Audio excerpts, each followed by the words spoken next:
I'd love to talk about your piece Turod, which I've Hmm. really fallen in love with. I've played it like a bunch on the radio show, Oh, thanks. and the program. I think part of why I mean it's good music, but also you tell this story in the program notes about how you played fiddle for your grandmother and great aunt Hmm. in Kansas, and rather than me tell that story, I mean, could you talk about how those personal memories made their way into this piece specifically, and how you approached Hmm. building something that carries that kind of warmth?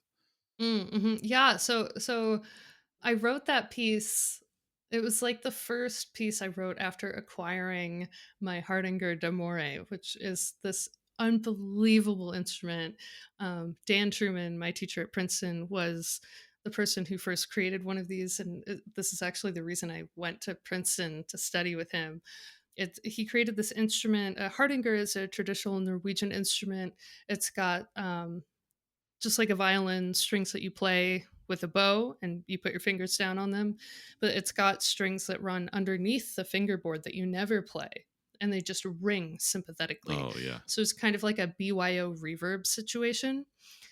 It's a really cool sound. It's very stunning. And Dan kind of dreamt up a bigger, louder version with even more strings. It's even more warm and more resonant.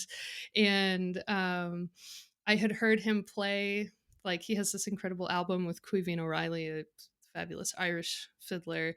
And I remember when I got into Princeton, I wasn't entirely convinced I wanted to go there. And Dan let me play his fiddle. He was like, "Have you ever played with Hardanger d'Amore before?" I was like, "No, I haven't." And he said, "Okay, well, I have to go. So I'll just unpack this and leave it in my office. The door will lock behind you." Just like such a power move. Yeah. And I remember, I think I stood there for like 5 minutes just staring at it because I knew, like, if I play this instrument, I'm gonna have to come here. Like, I'm not gonna be able to not come here. But if I don't play this instrument, I can just walk away back to my lovely life in Michigan and like not have to move across the country and do scary things. I played the instrument. It was unbelievable. I remember I was in like this small office with like, foam ceiling tiles, like no reverb to speak of. And I just played an arpeggio and instantly like looked up and around me like, where is this reverb coming from? It feels like I'm in a cathedral, right? It Yeah. was unbelievable. And like, I don't know if you've ever played a violin, but like a regular violin is actually a really intense like sensory experience. Like it vibrates through your jaw and it's like really loud. It's kind of like having your teeth gently drilled. Like it's an intense experience physically. And this was more like having it under your chin. It was like a warm shower, just like Oh gently yeah. caressing your jaw. Like it's just like such an incredible sensory experience. And I might like, anyway, I got on the wait list. I went to Princeton. I got on the wait list for one of these fiddles because at the time there's only one guy in southern Norway making these. I think I have number 21. There's probably like at least 100 in the world now. And I was just like, I fell back in love with fiddling, playing this instrument. I brought it with me to Kansas to visit my grandma and my great aunt, who both had dementia. They're identical twins. And they lived in the same nursing home. And oftentimes, for people with dementia, like conversation can be really hard because they don't remember what we've already talked about.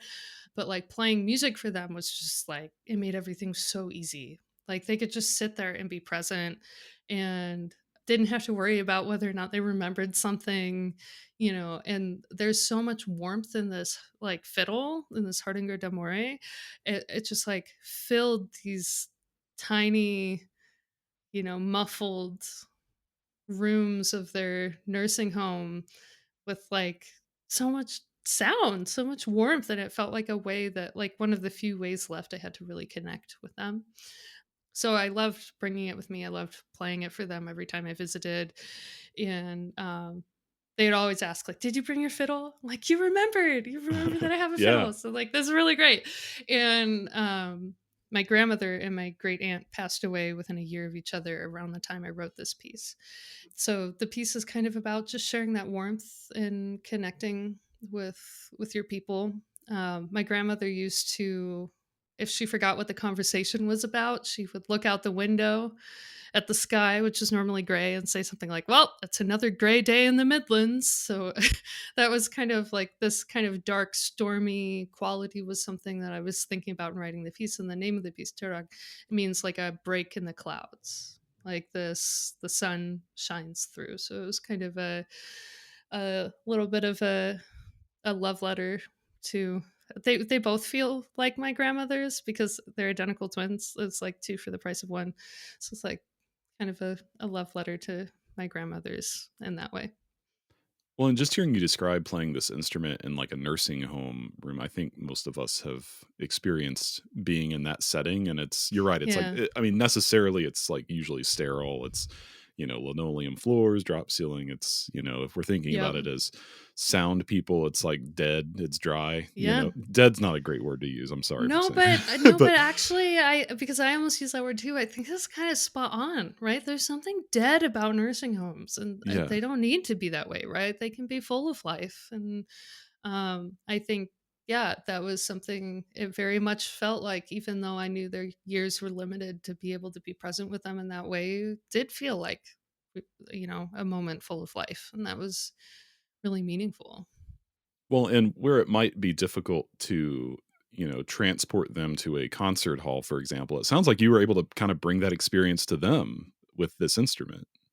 A little bit, yeah, I guess so. It was the other thing about this instrument is like, unlike a violin where you tune it typically in fifths, you can tune this instrument as geared pegs. You often tune to a key, and Mm, then if you let the instrument sit in that key for a few hours, few days, it really locks into this resonance that like is unbelievable. And so, like, I think to be able to kind of just sit in that, like, and to not there's something really cool that happened when I started playing this instrument, which is that everything that I used to love, like, ripping fast Scottish reels, like, the Scots love their syncopated new tunes, like, they're super groovy, they're loads of fun, super high energy, and then I got this instrument and my playing slowed down, like, astronomically yeah. because there's no need to rush. It's just such you're like the sound of a single note is enough on this instrument. Like I just felt like that was like it allowed me to be so present in my playing and to give my playing so much space. And I think that also in that setting of like we're just sitting here and being present with each other, right? Doesn't matter if you remember what I played a minute ago, right? We're Right. just sitting here in this moment and not trying to be impressive, just like feeling things together. It was really nice. I hope it was meaningful for them too. It was very meaningful for me. Yeah. Yeah. Yeah. Absolutely. So this piece, Turod, it's not necessarily written for the Hardanger fiddle. It's like an ensemble with like a fixed media that is, or maybe electronics of some kind that samples the fiddle. Mhm.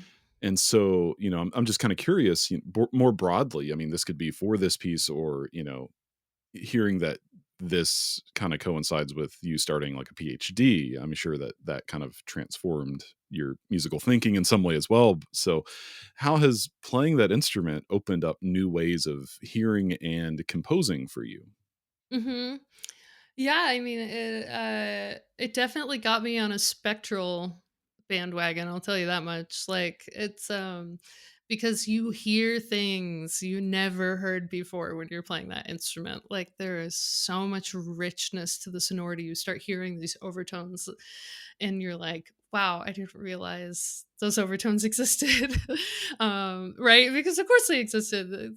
Like, if you play an A, the overtones are there, right? On any instrument, but like I just completely I became much more timbrally sensitive because of that. And the way I was approaching like voicing chords was less concerned about like does this sound full enough and more concerned of like I think more fine tuned to like the types of resonances I wanted to be entering the space, how I was gluing ensemble members together in vertical space, and trying to blend sounds. That's something I was really concerned with in Turod.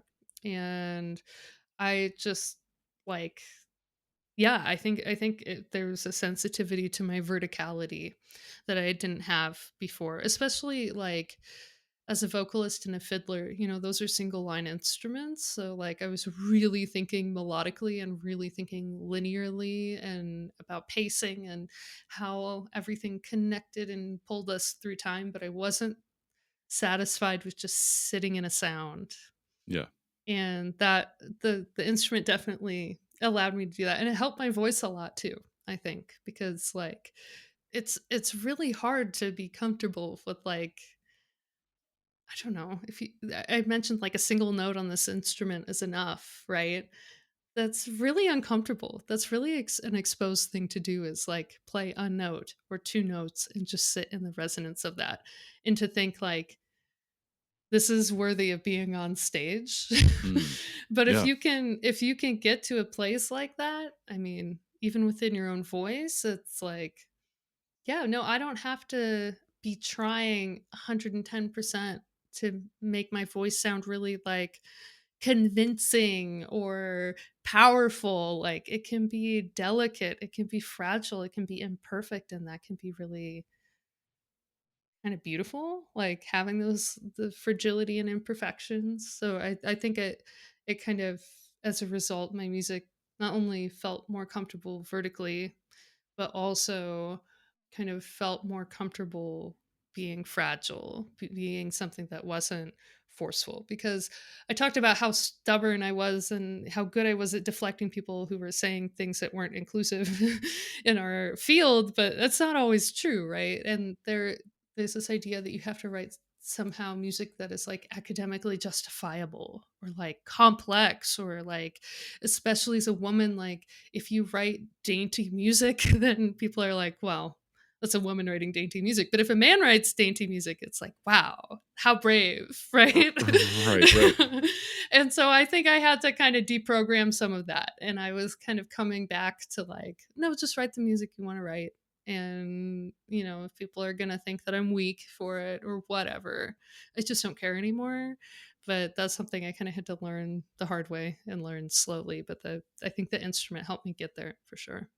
Yeah, I've talked about this on the podcast before, but for me, like that version of that for me that you're describing was when I got to grad school, I felt an overwhelming need to like explain and justify every single Yeah. thing. Like how did I make it? Okay, I've never thought about this before.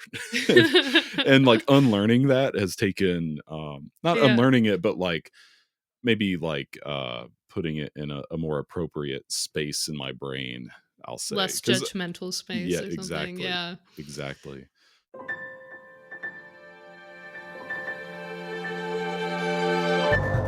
Thank you so much for tuning in to Micromaker by Loose Leaf Transmissions. We hope you enjoyed this brief glimpse into the inner workings of the creative life. If this resonated with you, be sure to check out the full conversation on Music Maker with Tyler Klein, a podcast exploring craft and process, philosophy and inspiration, and the honest, often messy parts of being an artist, creative uncertainty, purpose and identity, and resilience. You can find Music Maker wherever you get your podcasts or by visiting musicmakerpodcast.com.